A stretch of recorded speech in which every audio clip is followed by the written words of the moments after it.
Hari ini Kamis tanggal 3 November tahun 2022.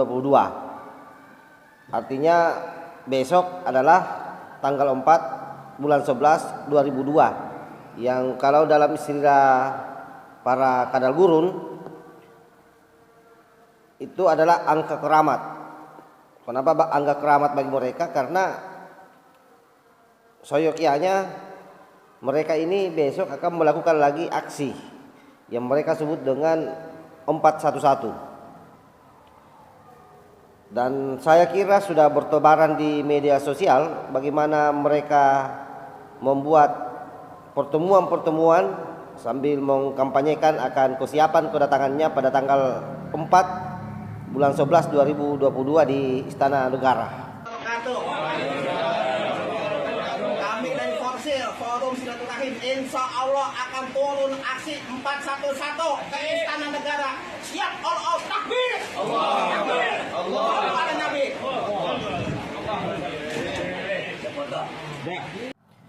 Jadi agenda mereka adalah ingin mengepung istana, mendorong agar Jokowi turun dari jabatannya sebagai presiden. Jadi apapun masalah yang terjadi di negeri ini, ujung-ujungnya turunkan Presiden Jokowi. Yang waras tidak boleh mengalah terhadap mereka para pencoleng-pencoleng agama yang menjadikan agama sebagai alat politik.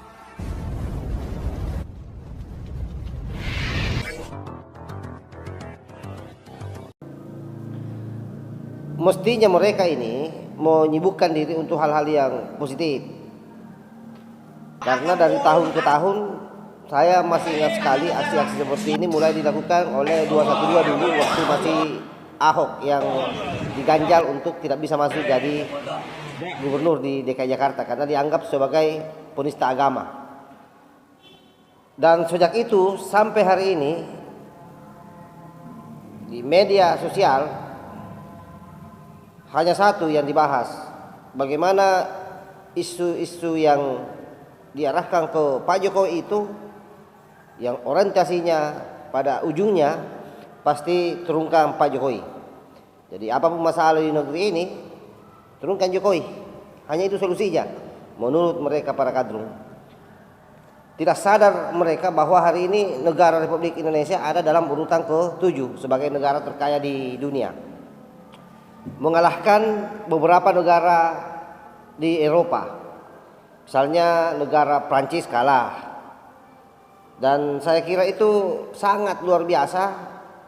Tetapi saya kira angka-angka seperti ini kadrun tidak tahu. Tidak mungkin dia paham lah. Tidak mungkin dia pahami itu. Dan kalaupun misalnya ada berita seperti itu pasti dianggapnya hoax. Pasti dianggap hoax. Oleh karena itu saya kira apa yang mau dilakukan oleh para kadrun ini tidak ada bedanya dengan apa yang pernah dilakukan sebelum-sebelumnya. Intinya sebenarnya mereka inginkan bagaimana Jokowi ini sebelum berakhir masa pemerintahannya itu turun. Dan sekali lagi ini menjadi bagian dari agenda tahun 2024. Agenda politik identitas itu. Dan ini hanya prakondisi, jadi belum apa-apa ini. Saya punya keyakinan nanti akan semakin berjilid-jilid ini dia punya aksi sampai masuk tahun 2024.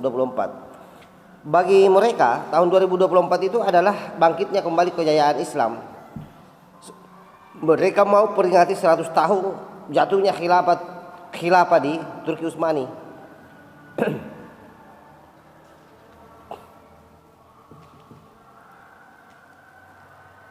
Oleh Kemal Atatürk waktu itu. Nah mungkin ya ini mungkin di pikiran para kadrun Anies ini adalah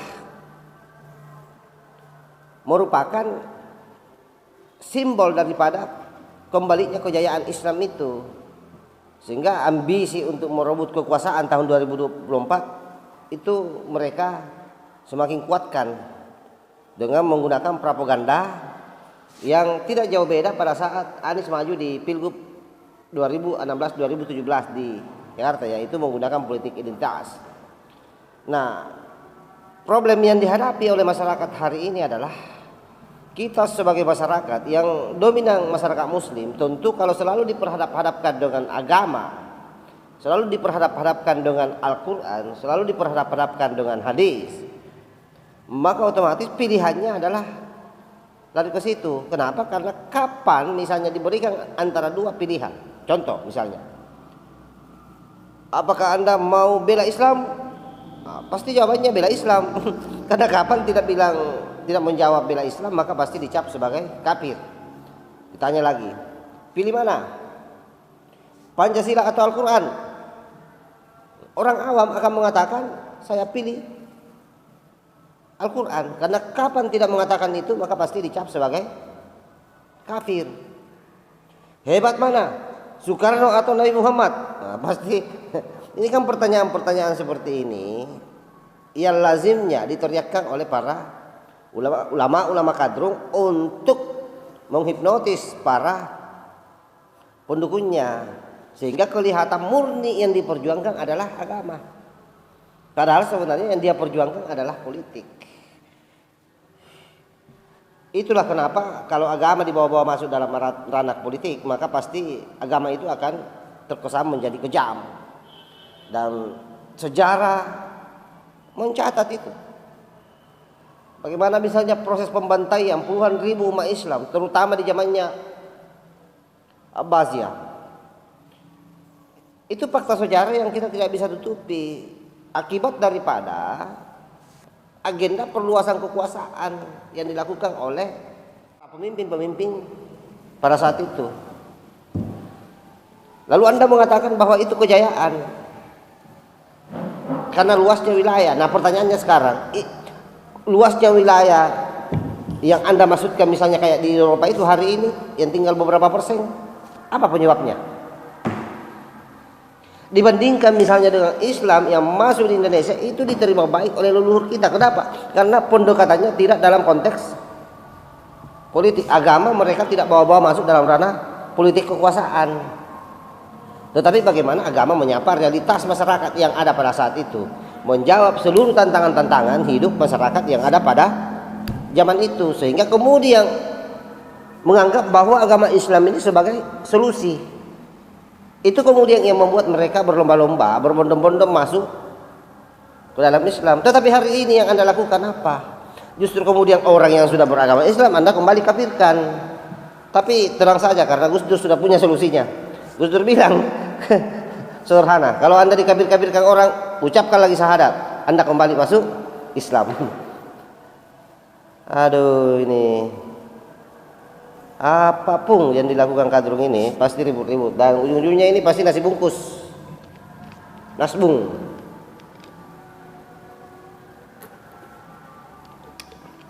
Jadi hemat saya pada seluruh para pendukung pentolang Ormas Petamburan, salah satu ormas yang sudah terlarang sebenarnya ini, tetapi kemudian mencoba bangkit kembali dengan berkamuflase, termasuk ex-HTI. Ya, sebaiknya berhati-hati sajalah, karena saya punya keyakinan kezaliman tidak akan pernah menang melawan kebenaran. Bahwa kezaliman itu akan ada terus menerus, pasti iya, tapi kebenaran pasti akan selalu menang pada posisi finish. Itu pasti terjadi, dan kita akan uji teori ini secara terus menerus. Dan saya kira ini bukan lagi teori, tetapi memang hukum alam begitu. Saya selalu bilang, di mana ada Abu Jahal, pasti di situ ada Abu Bakar. Nah itu. Dan tentu orang-orang yang mencintai negara kesatuan Republik Indonesia tidak akan berdiam diri. Mereka akan terus-menerus menggaungkan perlawanan dalam tanda petik, memberikan pencerahan kepada masyarakat. Seperti ini misalnya, Anda mau demo, ya tugas saya bagaimana mencerahkan masyarakat bahwa mereka demo ini kepentingannya politik. Jangan ikut-ikutan, jangan terbawa arus oleh apa yang mereka dengung-dengungkan, mimpi-mimpi yang indah soal surga dan seterusnya. Itu bohong, itu kamuflase. Intinya sebenarnya mereka ingin menjadikan kalian sebagai tumbal, pijakan kaki untuk kepentingan politik 2024. Wallahul muwaffiq ila aqwamit thariq. Wassalamualaikum warahmatullahi wabarakatuh. NKRI harga mati. Salam Nusantara.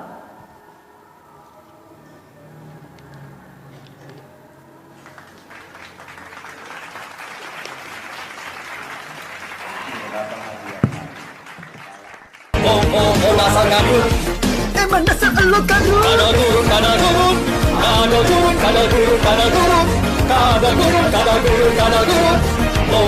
Dasar kadrun.